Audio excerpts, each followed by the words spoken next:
ये स्किज़ोफ्रेनिया पे बनाया हुआ पार्ट 2 वीडियो है, जिसके अंदर मैं आपको बताऊँगा कि स्किज़ोफ्रेनिया को आप कैसे पहचानें, इसके लक्षण क्या हैं।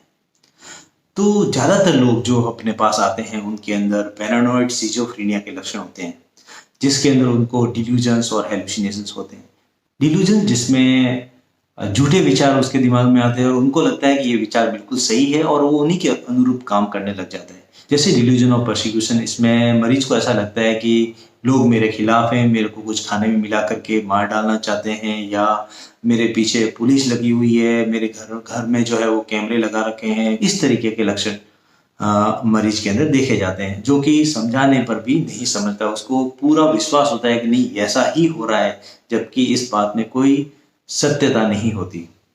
कुछ पेशेंट्स के अंदर डिल्यूजन ऑफ इनफिडेलिटी भी देखी जाती है, जैसे उनके अंदर ये विचार आता है कि मेरा पार्टनर जो है वो मेरे लिए फेथफुल नहीं है, उसका किसी और के साथ चक्कर चल रहा है, और लेकिन इसका कोई आधार नहीं होता।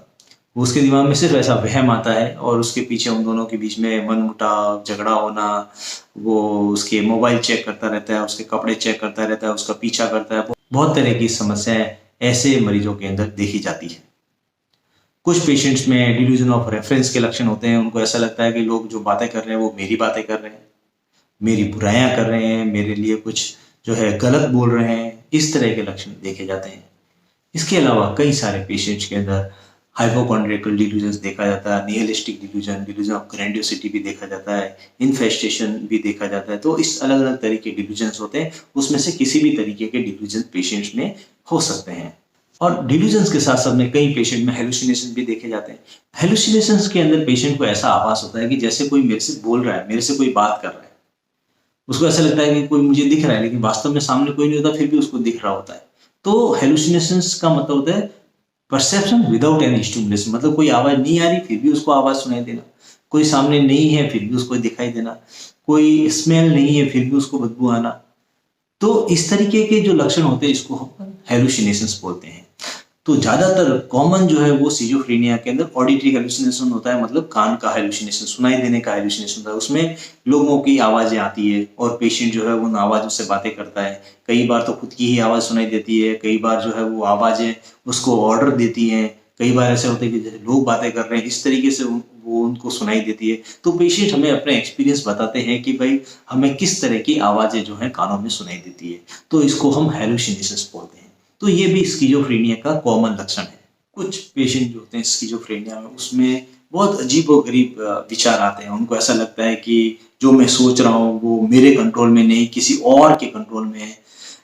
किन्हीं-किन्हीं पेशेंट में ऐसे भी विचार आते हैं कि जो मैं सोचता हूँ वो दूसरों को पता लग जाता है। वो कोई ब्रॉडकास्ट हो रहा है कहीं पे और जो मैं सोच रहा हूँ वो सबको पता लग जाता है। कुछ पेशेंट में ऐसे भी विचार आते हैं, जो मैं सोच रहा हूँ वो मेरे विचार जो है वो निकाल दिए जाते हैं। कुछ पेशेंट जो है वो उल्टी-सीधी बातें करते हैं, जैसे अपन ने सवाल कुछ पूछा, जवाब कुछ मिलेगा। बिल्कुल ही इर्रेलेवेंट टॉक करते हैं, एक सेंटेंस का दूसरे सेंटेंस से कोई संबंध नहीं है। कोई भी सवाल पूछेंगे उसका जवाब जो है 10 सेंटेंस अलग बोलने के बाद 11वां सेंटेंस जो बोलेगा वो रिलेवेंट होगा। तो इर्रेलेवेंट बातें करेगा, जो बोल रहे हैं उसका कोई लेना देना नहीं है। अपने आप में अकेले बैठे-बैठे बातें करता है, अपने आप में बैठे-बैठे हँसता है। इस तरीके के लक्षण भी स्किज़ोफ्रेनिया के पेशेंट में मिलते हैं। कुछ पेशेंट्स के अंदर नेगेटिव सिम्पटम होते हैं, मतलब वो अपने आप को एब्जॉर्ब कर ले जाता है, विथड्रॉन हो जाता है भाई सोसाइटी से, समाज से, घर से, अकेला रहने लग जाता है, किसी से बात नहीं करता है, कोई काम स्टार्ट नहीं करता है, अपने खुद का ध्यान नहीं रख पाता, अपने आप में बैठा रहता है। नहाए हुए भी कितने ही दिन हो जाते हैं, चुपचाप अपने आप को अकेले कमरे के अंदर बंद कर देता है। कम बोलना होता है उसका, कोई ढंग से काम नहीं कर पाता, समाज से और एनवायरनमेंट से पूरी तरह से कट जाता है। और पेशेंट के चेहरे पे किसी तरह का भाव नहीं आता, मतलब अपन जैसे बोल रहे हैं तो अपने चेहरे पे भाव आ रहे हैं, लेकिन सिजोफ्रेनिया के कई सारे पेशेंट में चेहरे पे भाव बिल्कुल भी नहीं आते। तो अफेक्टिव फ्लैटनिंग भी हो जाती है कुछ पेशेंट्स के अंदर। जो मैंने अभी लक्षण बताए, इन लक्षणों के अलावा वो अपने सामाजिक और आर्थिक गतिविधियां जो है वो मैनेज नहीं कर पाता, मतलब वो कमा नहीं पाता, वो अपने परिवार वालों के साथ में संबंध ढंग से नहीं रख पाता, अपने समाज के लोगों के साथ में भी संबंध ढंग से नहीं रख पाता, या अपनी जिम्मेदारियां जो वो नहीं निभा पाता। ये कॉमनली सिजोफ्रेनिया के अंदर देखा जाता है। कई पेशेंट्स के अंदर सिजोफ्रेनिया के लक्षण तो जो मैंने अभी बताए वो तो होते ही होते हैं। इसके साथ साथ में उनको मरने की इच्छा भी होती है, सुसाइडल थॉट्स भी आते हैं।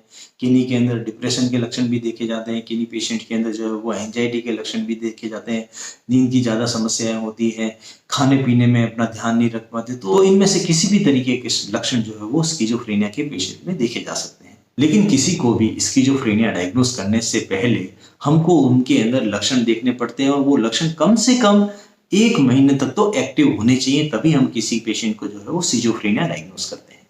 तो दोस्तों, ये जो वीडियो था, इस वीडियो में मैंने आपको बताया कि ये स्किज़ोफ्रेनिया जो है इसके लक्षण क्या-क्या हैं और आप इस लक्षणों को कैसे पहचानोगे। तो नेक्स्ट वीडियो जो है वो स्किज़ोफ्रेनिया के ट्रीटमेंट पर आएगा।